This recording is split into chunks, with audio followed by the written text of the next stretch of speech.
This is probably going to be a controversial video that most people will disagree with, simply because I have nothing negative to say about Susan Wojcicki. And I understand why that upsets people, because this morning my inbox was blowing up with messages from fellow content creators and fellow subscribers. And they were all sharing this article, and they had negative things to say about her. Now I kind of understand where the sentiment is coming from, and this is due to the fact that it was a meme at one point, so that whenever a content creator was demonetized or they were banned off the platform, they would blame Susan for it. And from the perspective of a content creator, like, it's very difficult to do your job, which is to entertain people, when you know exactly what to say to entertain them. You know exactly what you need to do in order to make them happy. But you have the platform coming up and saying, well, you can't do this, you can't do that, you're not allowed to think this way, you're not allowed to say that. And what ends up happening is that you gotta now entertain people with your hands tied behind your back. Like, many of the jokes that you know would land, many of the stuff that if you say you know people would agree with, you're not allowed to say it because of the TOS. And much of this happened under Susan Wojcicki's reign while she was CEO. So many people are blaming her. But the reality is, when you're looking at the Twitter files that were released, you notice that a lot of pressure on censorship came actually from the government. So it isn't, my free private company can do whatever it wants.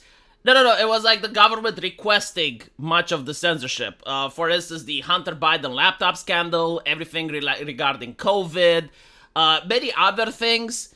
And then you also notice that the pressure on advertisers were operated by activists and institutions like GARM, where, again, like, all the major platforms were under duress from these institutions. And you also look at what happened with Parler.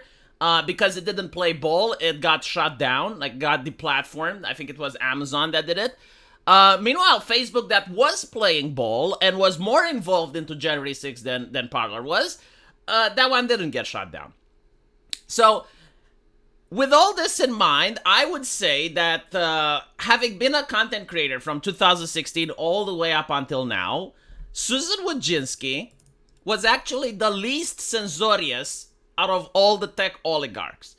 And I have no reason to what people will accuse me of ass-kissing or anything like that, because, like, I'm pretty sure there are already content creators that are saying negative things about her.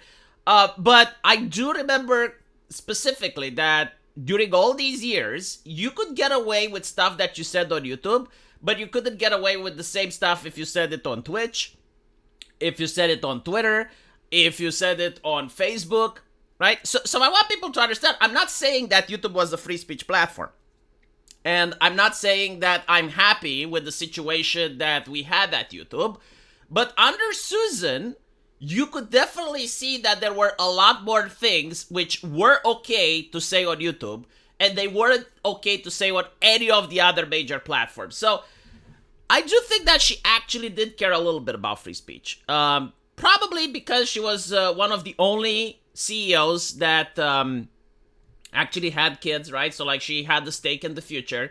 But also over the fact that she came from Poland, so she actually understood authoritarianism. Now, the fact that she had cancer probably explains why she stepped down, because at the time it came out of nowhere, and I genuinely didn't understand why she decided to all of a sudden step down. Like, the announcement was a shock for everyone.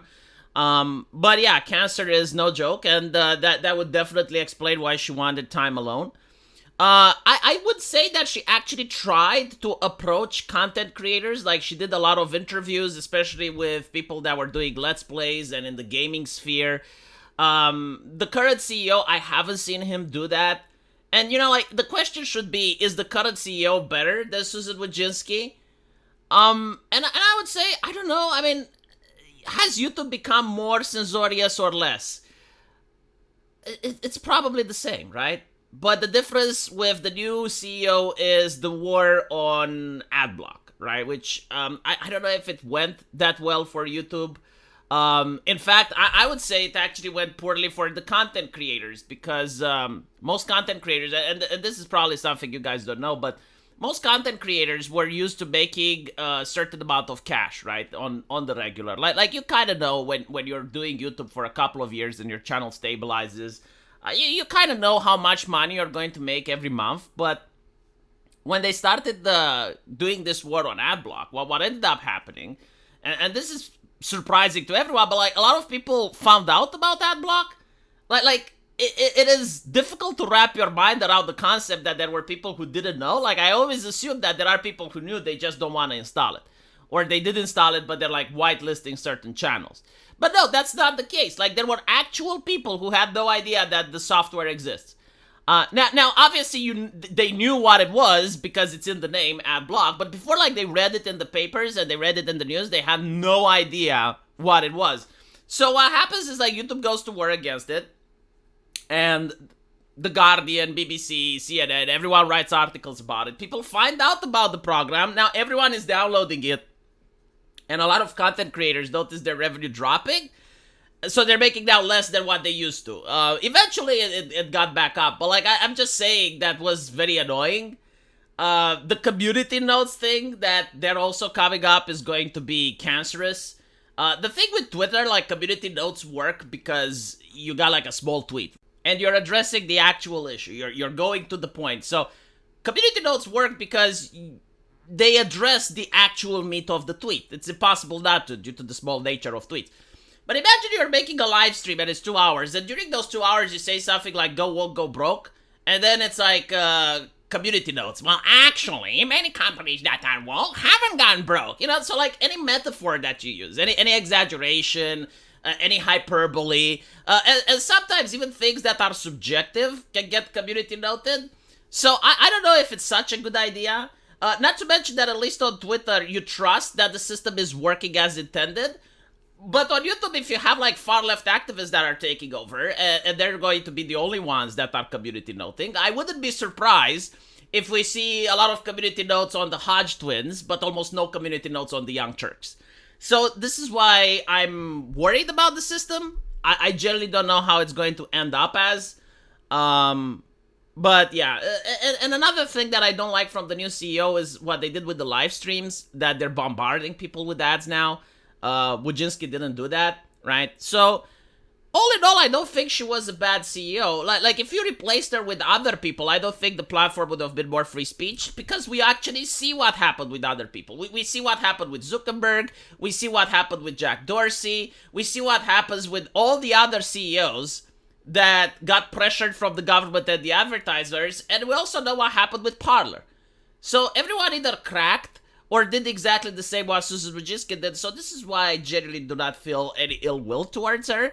And I do think that she actually did try to maintain the platform as free speech as it possibly can be.